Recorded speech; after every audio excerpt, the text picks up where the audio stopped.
안녕하세요. 경영학과 22학번 안서연입니다.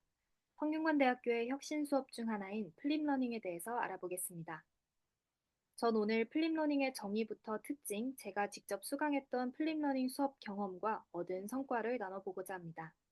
뒷부분에선 플립러닝을 잘 활용할 수 있는 팁도 준비했으니 끝까지 시청해 주시면 감사하겠습니다. 성균관대학교 학생이라면 수강 신청할 때 플립러닝이란 단어를 보신 적이 있으실 텐데요. 플립러닝이란 쉽게 말해서 기존 수업 방식을 뒤집는 형태의 수업입니다. 학생들은 수업 전에 미리 내용을 예습하고 수업 시간은 사전 학습 내용을 바탕으로 토론과 같은 참여형 활동을 하게 되는데요. 교수님의 일방적인 지식 전달 시간이 아닌 학생들이 주도적으로 수업에 참여해야 하기 때문에 상호작용 증가를 통한 자기주도성 제고 및 융합 역량 개발에 큰 도움이 되는 시스템입니다. 저는 대학교 2학년 때 총 4개의 플립러닝 수업을 들었는데요. 플립러닝 특징상 사전 영상을 시청하고 본 수업에 갔어야 했기 때문에 학기 중 시간 관리를 꼼꼼하게 해야 했습니다.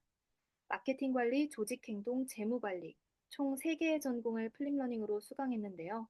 이 중 마케팅 관리를 대표 사례로 제가 경험했던 것을 나눠보겠습니다. 한상만 교수님의 마케팅 관리 수업은 제가 지금까지 들었던 전공 과목 중 탑3 안에 드는 수업이라고 할 수 있는데요. 매주 아이캠퍼스에 사전 강의 영상과 교환이 올라왔고, 오프라인 수업에서는 사전 영상 내용을 바탕으로 심화 내용을 배우고 학생들의 질문과 토론 중심으로 수업이 진행됐습니다.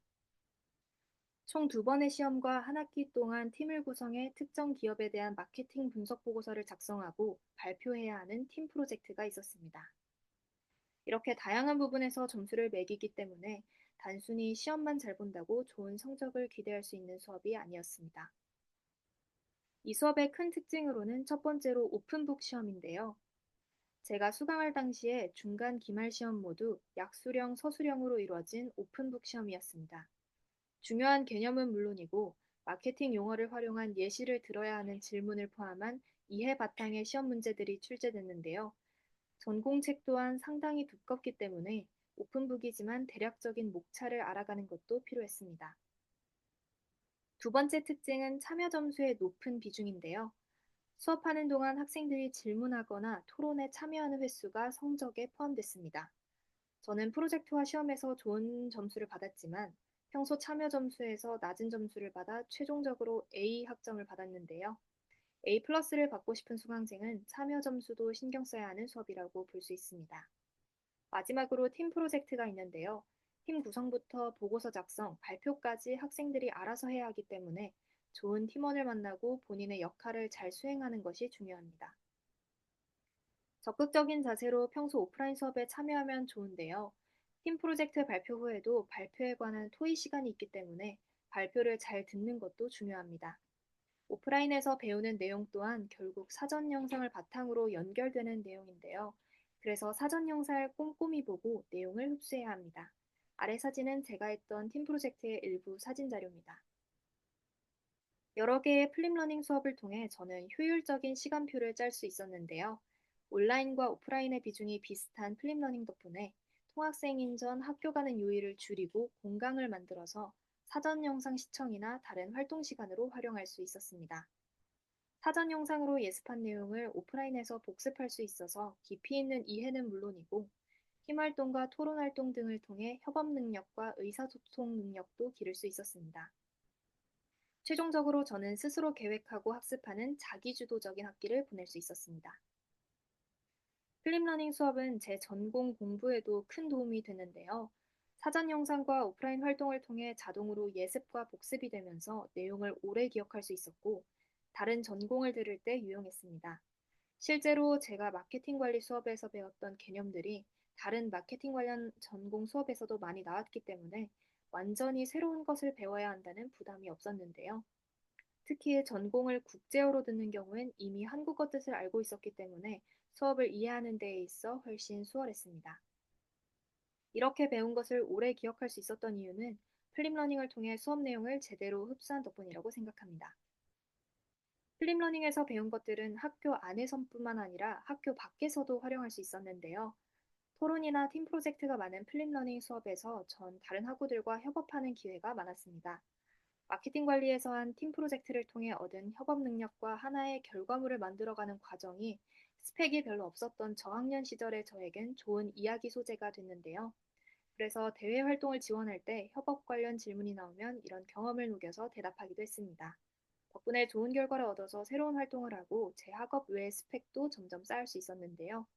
작년엔 기업에서 지원하는 해외 봉사단에 합격해 알찬 방학을 보낼 수 있었습니다. 지금까지 플립러닝의 특징과 여러 장점들을 소개했는데요. 플립러닝을 수강하고 싶으신 학우분들이 도움이 될 만한 팁을 몇 가지 알려드리겠습니다. 일단 저는 수강 신청이 가장 중요하다고 생각하는데요. 플립러닝으로 진행되는 수업이 다양해진 만큼 수업 계획서와 강의 평가를 꼼꼼히 읽는 것을 추천합니다. 제가 수강한 마케팅 관리만 봐도 단순히 시험으로 성적이 결정나는 수업이 아닌 것처럼 학점을 나누는 기준이나 해당 교수님의 강의 스타일을 파악하신 후 강의를 고르시면 만족스러운 한 학기가 되실 겁니다. 이제 수강이 확정된 후라면 시간 관리가 필수인데요. 사전 학습 영상의 단점이라고 한다면 정해진 기한 내에 영상을 봐야 하는데 이를 까먹는 경우가 종종 생깁니다. 그래서 저는 메모장 위젯을 배경화면에 만들어서 체크박스로 매주 표시했는데요. 휴대폰을 사용할 때 항상 이 메모장이 보이기 때문에 몰라서 사전 영상을 못 보는 실수를 줄일 수 있었습니다. 그리고 사전 영상을 보면서 분명 처음 보는 개념이나 주제가 있을 수 있는데요. 저는 그럴 때마다 인터넷을 활용해 해당 주제에 관한 정보들을 미리 찾아보고 이해하면서 수업을 미리 준비했습니다. 그래도 모르는 내용은 교수님께 직접 여쭤봐서 궁금증을 해소했는데요. 마지막으로 플립러닝 수업을 들으신다면 수업 시간에 적극적인 태도를 취하시길 강력히 추천드립니다. 시험 준비 또한 사전 영상을 보고 교환에 필기하고 오프라인 수업에서 보충 필기를 하면서 여러분만의 요약본을 만드시면 수월하게 중간 기말 시험을 준비하실 수 있습니다. 플립러닝은 자기주도적인 학우분들에게 매우 유리한 수업인데요. 스스로 계획을 세우고 실천까지 잘하시는 분들이라면 플립러닝 시스템과 잘 맞으실 겁니다. 플립러닝은 학생들의 많은 참여가 중요하기 때문에 토론이나 팀 활동을 선호하시는 분들에게 적합한데요. 마냥 학점을 잘 주는 일명 꿀강보다 깊이 있는 이해를 중요시하는 분들에게도 추천드립니다. 앞에서도 말했듯이 온라인과 오프라인이 섞여 있기 때문에 시간 관리를 잘할 수 있는 학우분들이 많이 들으셨으면 좋겠습니다. 플립러닝은 이론과 실제를 연결할 수 있는 기회를 제공하는 수업인데요. 깊이 있는 이해뿐만 아니라 여러 사람들과의 교류를 통해 얻는 점이 많은 교육 방식이라고 생각합니다. 여러분들도 플립러닝을 직접 경험해 보시고 적극 활용하실 수 있길 바랍니다. 감사합니다.